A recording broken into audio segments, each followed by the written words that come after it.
Bruins Beat is brought to you by FanDuel, the exclusive wagering partner of the CLNS Media Network. And we're here with Conor Ryan, presented by FanDuel. Conor, what is up? Evan, I'm doing well. How you doing? Doing great. And Conor, we're going to jump right in because there were a lot of games, 2 games this weekend. It's a lot in NHL terms. But I remember back at the beginning of the year, you had said that the Bruins would beat the St. Louis Blues in the Stanley Cup. And, to cap everything off, to cap off an incredible season. And you were basically almost right in this prediction, in that they almost did something sweeter on Sunday. Maybe not sweeter. I mean, Petrov McGuire was tweeting that the Bruins had won Game 7. That was the real Game 7. They had finally won. But they kind of, not the last laugh. The winning a Stanley Cup is much bigger. I'll say that. But the Bruins do get the satisfaction of, in their best season ever, they get to knock out the St. Louis Blues from playoff contention. That had to have felt kind of nice. So you were pretty close on that. I'll give you credit. Yeah, sure. We'll go with that. Yeah, I mean, it's kind of disappointing. I was expecting like a Jordan Binnington fight in a game like that, especially after Bruins scored 2 goals in like 40 seconds. I'm like, oh, here comes the meltdown. But alas, Evan. We'll take what we can get out of the Jordan Binnington content bowl of the things of his fights and everything like that. But yes, knocking the Blues out of the playoffs done. I feel bad for Torrey Krug. I'll say that. I do feel bad for Torrey Krug a lot. Guy I thought should have won a Stanley Cup here. Obviously I think that's something. It's funny. I remember we did a lot of podcasts and stories about Torrey Krug at the time. And, we kind of both said the same thing of really good player, deserves the bag. Bruins really can't give it to him. Just didn't you could tell at 30 years old, that was a contract that really wouldn't age great. And you're seeing it now a little bit in St. Louis. Even at this deadline, there were, should Torrey Krug be traded, this and that. So it's unfortunate. It's very unfortunate. But, he still made a lot of money. So there is that silver lining to it all. Speaking of people, by the way, who've made a lot of money and who will be making a lot of money, David Pastrnak continues to roll. You had a great tweet over the weekend saying that it's very underrated how whenever the Bruins are without star players like Bergeron or Marchand or McAvoy or whomever, David Pastrnak always steps up. You saw it against Carolina a few weeks ago.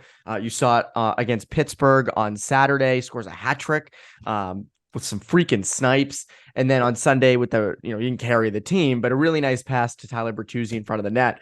Goal wasn't called off, thankfully, for Tyler Bertuzzi. But it brings up an interesting point in that Pastrnak has had an incredible season. I mean, incredible. And we talked about this a few weeks ago when he hit 50, saying that it really was not a stretch to think this. But, he's not going to win the award. But I would say right now he's probably second in Hart Trophy consideration. If Connor McDavid didn't exist, Pasternak's probably the Hart Trophy guy, right? Well, he's right in that mix, right? And I think you look at him, yes, he's not maybe as complete of a player or as central to the team's success like a guy like McDavid, obviously. But I think, yeah, you look at what he did these last couple of games, that game against Carolina on the road as well. It's one of those situations where you look at Pasternak's game, and there's plenty of games where he either, turns over the puck, he's trying to do a little bit too much, what have you, and everyone will reply on Twitter like, I don't know, like $11.5 million for this guy. Like, is it really worth it? He has a lot of turnovers. And yes, like, again, there are times where it can be kind of frustrating to watch where I think he tries to do too much. I think there's games like Pittsburgh where he's a cheat code and you're like, this is why it's worth it. And you know what? Those situations tend to happen a lot more or make more of an impact on a game than a bad entry or, a misplayed puck or what have you. They tend to work themselves out, right? In terms of what he brings to this team every single game. And you look at just what he did against Pittsburgh in that game where it was just a man on a mission. You look at how good he was against the Blues. It's one thing if he wasn't already he's part of a roster that is stacked with talent. Obviously, you look at a team that's already at 60 wins, how important he is. But in those situations where you don't have Bergeron or Krejci or other guys in there, he always seems to have stepped up and elevated his game. So you hope that continues, especially once you get to the playoffs. And continue a few of those. I mean, there's a few of those sequences over these last couple of games where I think if you're the opposing team, you have to shrug your shoulders, right? It wasn't like it was like a D zone lapse, what have you. It's just an elite player making an elite offensive zone play, and there's not much you can do. And it's a sign of a very, very good player. Not much you can do there at all. And, it's funny. The McDavid thing is insane. I mean, if you look at Connor McDavid's stats, first in goals, first in assists, that means he's first in points too. Mathematicians over here. But you look at, first of all, I mean, McDavid, in my eyes, is the most dominant player in all of sports. I don't think there's a player who dominates a professional league like Connor McDavid. I mean, McDavid is in his own class, I think, of all athletes right now. Mahomes, McDavid, Trout. I don't think anyone is as dominant to their, of the four major sports, MLB, NBA, NFL, and NHL, obviously. Duh. Caitlin Clark, though, from Iowa, you could make an argument is right up there, but that's college. But no one's as dominant as McDavid is. But Pastrnak, 56 goals so far, still 5 games to play as we sit here on Monday. McDavid's at 62. McDavid's on a crazy pace. I don't know if Pastrnak catches him, but there's like a sliver of hope there, Connor, that if things go like really crazy, like maybe Pastrnak catches McDavid for the most goals. Do you think there's any chance that this happens? I mean, it'd be one thing if you're already relying on David Pastrnak to go, as the kids say, sicko mode over these last couple of games. Yes, right? To go sicko mode. Yes. But also you're relying on the other flip side of that of McDavid to cool down, which I don't think is happening. No, not happening. Listen, if I wouldn't put it past Pastrnak, getting another 4 goals the next 5 games. Would not put it past him at all, right? That being said, I don't see him catching up to McDavid in terms of just McDavid suddenly, unless literally the Oilers just don't play him the last couple of games. I don't see a situation where McDavid is being held up the score sheet once again in any of these last couple of games that Edmonton has. So, which again, it's too bad that if Pastrnak even hit 60 goals, how great of an accomplishment that is. I know only the second Bruin to hit that after Esposito, and he's still going to finish up runner up to the guy who's probably the best player we've seen since Gretzky, right? So, alas. Yeah. What can you do? At that point, much like how teams defend against Pastrnak himself, they shrug your shoulders. Shrug your shoulders. Nothing you could do there. I mean, what are you going to do on that? And so again, I mean, with him, probably not going to hit it, but fun to be in the race, even though it's not like a Sosa McGuire type thing. It's, a little different with these two guys. To even be in the same class as McDavid, to even be spoken in the same breath of could he, I think is an accomplishment in and of itself. And you're seeing that on display this year. Someone who should win their honor is Linus Ullmark winning the Vezina. We've talked about this all year. The numbers back it up. Obviously, yes, there are guys like Connor Hellebuck out there who are having incredible seasons for teams that are worse than the Bruins, 100%. But I still think, as we wind down the regular season, I kind of like to talk about these awards because we're going to be talking playoffs for so long. So it's nice to kind of button these things up before the playoffs hit. There are going to be some national writers out there, and I don't blame them. They have not seen the Bruins as much as, look, we have not seen a lot of teams out there consistently. We're not watching Coyotes games every night. I mean, maybe you are. I don't know. It'd be crazy if you were. But I do think there are going to be some national writers who overthink it a bit and think, I got to go with the goalie who is on a worse team. I think this, in some years, that's the case. I think it was it 2020 when Hellebuck also went sicko mode and Rask technically had the better numbers, but Hellebuck was on the worst team. And Hellebuck ended up winning. I believe Hellebuck won that Vezina, right? If memory serves. He did, right? Yeah, I think he did. I don't think Rask won that one. But this is a case I think Ullmark should have this Vezina clearly in the bag. Yeah, I think it's something where you look at it. Yeah. It's kind of like the argument you have in a couple, what was it? The year that Felix Hernandez either won or should have won, where I think his record was 12-15 or something, but he had a 2.12 ERA or something like that. So it's all right, on a really bad team, don't let wins and losses dictate all those things. So yeah, you look at a team I don't know, Hellebuck, who's 17-13 with a 2.60 ERA or something like that. You're all right, probably could have 20 wins on a better team. But Ullmark is 25-3 with a 2.12 ERA. It's literally, he's got the baseline stats and sometimes can be taken out of context, but then you dive into it more. And whether it's expected goals, high danger save percentage, all that stuff, he's been moneying those as well. So again, I could see why, I think a lot of voters want to do, and you hope this is the case, want to do their due diligence to be all right, Is there someone we're missing? Is there something diving deeper into it where Ullmark hasn't had a tough workload because the defense and the team in front of him, which again, Bruins have a stacked roster. That's no doubt about that. But this team is probably, how many fewer points will they have if Ullmark wasn't on his game for so many times this season, especially early on when he really built this team out to get them on that stretch. Like, who knows how much this team kind of builds on this season if they didn't go out to whatever it was 11-1 start, right? Like when you had so many question marks early on in the year, treading water, all these things.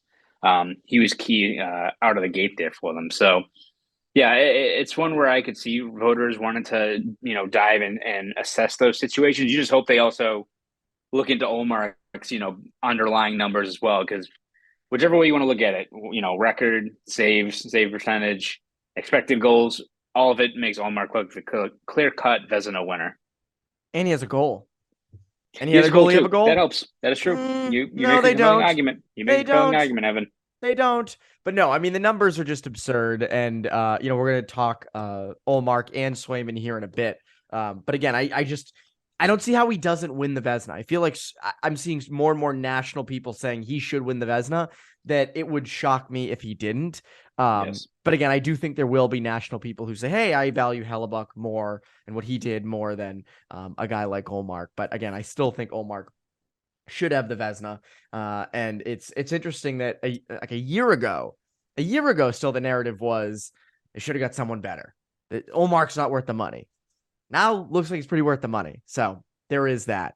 By the way, Connor, our good friends over at FanDuel, grand slams, no-hitters, and double plays are back. We love that. They are back, and there's no better place to get in on the MLB action than FanDuel, America's #1 sportsbook and official partner of Major League Baseball. And new customers en masse can get in on the action with $200 in bonus bets guaranteed when you place your first $5 bet. Again, $200 in bonus bets when you place your first $5 bet.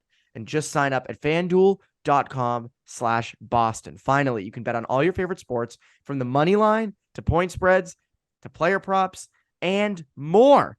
You like what we're saying with David Pastrnak? Maybe go place a bet on him for the Hart or goals scored this season. You really like what Linus Ullmark, his odds are looking like for the Vezina?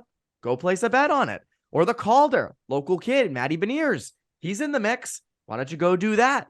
Or you think Hampus Lindholm and the Norris? You don't think Erik Karlsson should win? You think someone else should?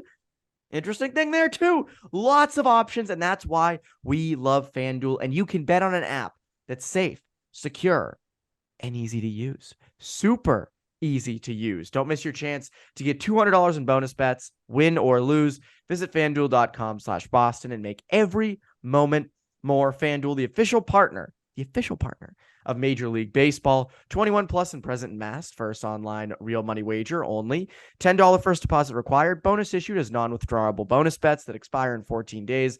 Restrictions apply. See terms at sportsbook.fanduel.com. Hope is here. Gambling helpline ma.org or call 1-800-327-5050 for 24/7 support. Play it smart from the start. GameSenseMass.com or call 1-800-GAM-1234.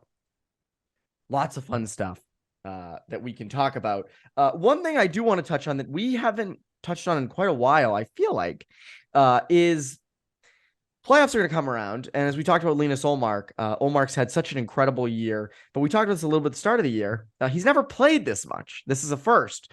Both him and Swayman, A, have never played this much, and B, have no playoff experience, really. They had one round last year. It didn't go so hot. But this year, obviously, they're going to have to be on their game. And historically, one goalie gets hot in the playoffs, carries them through, and, hot goalie wins the Stanley Cup. Tuukka Rask, they thought Tuukka Rask did that in 2019. Great numbers. Tim Thomas in 2011, Jonathan Quick all those years. And you don't ever see two goalies switching off.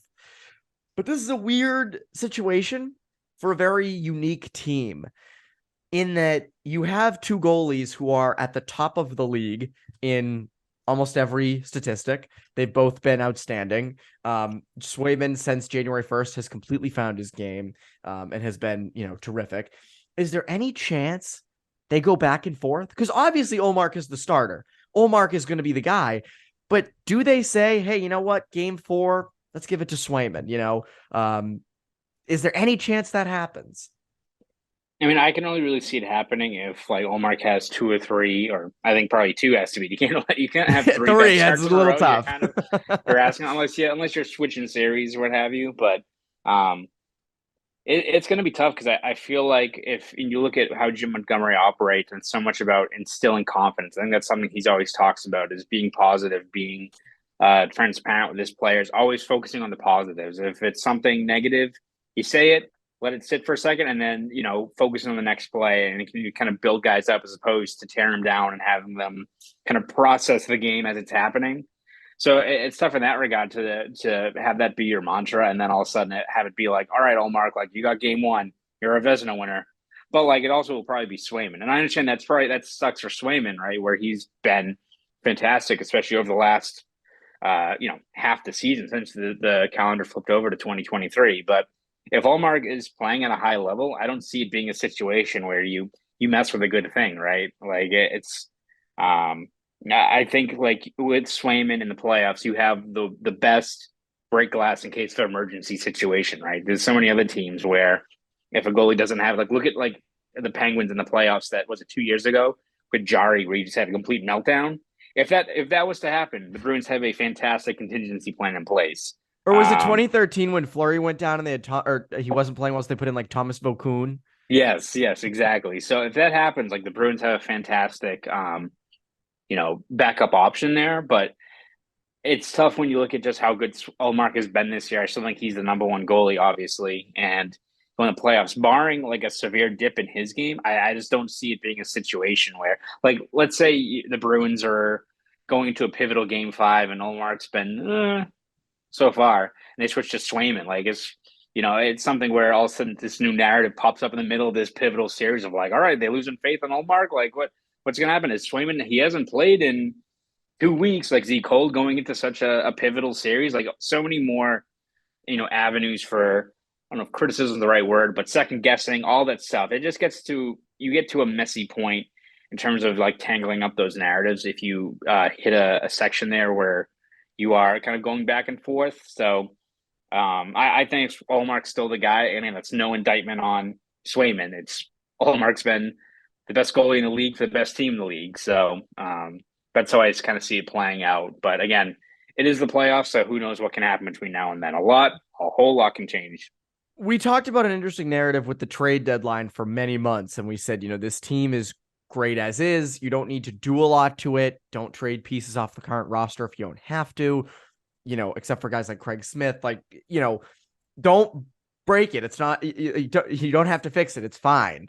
It feels like the goaltending is a similar situation where you don't need to overthink this. You've been given a great hand if you're Jim Montgomery and goalie Bob and the whole staff. Like you have the right pieces. You have 2 really good goalies, but you have a Vezina winner, the best goalie in the entire league in Linus Ullmark. You don't need to overthink this. Just let him play. Like, just let it go, and obviously, as you said, if you are playing the Leafs in round 2 and Ullmark just completely is awful in games 1 and 2, you might have to go to Swayman in game 3, but just alternating them and saying, Linus has games 1, 2, and 3, but 4 is going to go to Swayman. And then we'll like, that's asking a lot. So again, I understand why some people think it's, not a bad idea, because if any team could do it, it's them. They have the guys to do it. I think you could get by doing that if you really wanted to, but I still think when it comes to confidence and when it comes to just doing the typical thing, you don't need to overthink this. You do not need to add that element to the playoffs when you don't have to. Now, again, when it comes to like the 4th line, if you want to switch that up based on matchups, if you want to switch up, who were your 6 defensemen against a certain team because of a matchup, that's one thing. But to do it with goaltending, I think, is where it gets kind of weird. I mean, again, maybe you could throw Swayman in for a game here and there, but I just don't see the point to it. It's the playoffs. Everybody's tired. Everybody's tired in the playoffs. No one is fresh in the playoffs. So everyone is dealing with that, I can assure you. Before we go, though, the 4th line is an interesting thing. I know we talked about this a little bit on a recent Poke the Bear. Again, I think if Foligno returns, we both agree Foligno, no second Hathaway should be the 4th line. but Lauko's played his way, I think, into contention at least make things interesting. Even a guy like Trent Frederick, if Taylor Hall does come back, does Frederick get bumped from the lineup as well? Feels like that could also be a possibility. But Lauko at least is kind of in that, I think, has played himself into not a playoff starter, but if they need a guy in a pinch, if someone gets injured, I think he's someone that you kind of can put out there on a fourth line. Yeah, exactly. And I think, he's been very candid and transparent about, his thought process and, realizing that. Yes, I think yes, he's been very upfront. But you look at where he was when he got drafted, think he had the potential of being a top 6 offensive minded winger. And you look at the way, his speed is and his puck play. And he's a guy that I think if you give him a full-time spot on like a fourth line, actually he could be a guy that can give you 10 goals or 20 points, just the way he kind of buzzes around the net. But he's been cognizant of the fact that he has to do stuff outside of just scoring. He's not going to have a whole lot of scoring chances. He's not going to have a lot of ozone time, no power play time. So you got to make the most of the limited reps you have. So whether that's dropping the gloves and getting guys energized, or adding in pressure on the forecheck. He's doing all the little things that has really helped out this team. He's been fantastic this year in terms of drawing penalties. I think I looked it up. He's averaging, I think, 4 drawn penalties per 60 minutes at 5-on-5 play, which is tops out of any player with 150 5-on-5 minutes. So, and I think That's number staggering. number two is Klim Kostin of Edmonton. I think he's at 2.72. So it's an absurd number that he's drawing in terms, and it's again. Being a pain in the ass after the whistle, being in on the forecheck, beating guys to loose pucks, and getting hooked, and all these other things that if the Bruins power play is operating at a higher rate, which it seems like they are kind of turning the corner, but if you have a guy like Lauko who can, in those limited times, lay out a guy, drop the gloves, and kind of spark some momentum and get you on the power play 1 or 2 times, that can go a whole long way in terms of a guy that's only getting 7, 8, 9 minutes in the grand scheme of things. So yeah, like he might be the odd man out going into the playoffs if guys come back healthy. But he even said it after this game on last Thursday. Like I know where I sit in the lineup if Hall and Foligno come back, but what I want to do is put myself in position that if they need to switch things up or guys get injured, I want to be one of the first guys called into it. And I think we've mentioned it before, whether it's the 7 guys on defense, you got guys like Lauko and Greer and all these other guys. All of them are going to have to, pull in the same rope once you get to the playoffs. Like all these guys are going to have at least one signature play or moment that's probably going to stand out if this team goes on a long playoff run. Completely agree. It'll be interesting to see when that happens. But Connor, what can people look forward to from you over at Boston.com? Yeah, we're going to have you covered every step of the way with game recaps, columns, features, breakdowns, all that good stuff over at Boston.com. So please follow along over there. Of course, we cover more than just the Bruins. So whether it's the Red Sox season now starting up, Patriots offseason, Celtics getting ready for their playoff run. We'll be covered every step of the way over at Boston.com. And if you want to follow me on Twitter, you can at ConnorRyan_93. Go do all that. And the Red Sox are 2-1 as of Monday. So World Series is on, Connor. World Series is on. Let's go. They're winning it. They're winning it this year. I can feel it. I can feel it in the air. No, I can't actually. That's why tickets for Monday's game. We're recording this on Monday. I think I saw tickets are as low as like $4. Yeah. Okay. So you saw 4. I saw 5. Red Sox Pirates. Not a bad deal. I'll see you over there, Evan. Yeah, we'll go together. But anyways, Connor, and people make sure to subscribe to Doing a Hockey Journal as well. That's Connor Ryan. I'm Evan Marinofsky. Bruins Beat listeners. Have a great rest of your week.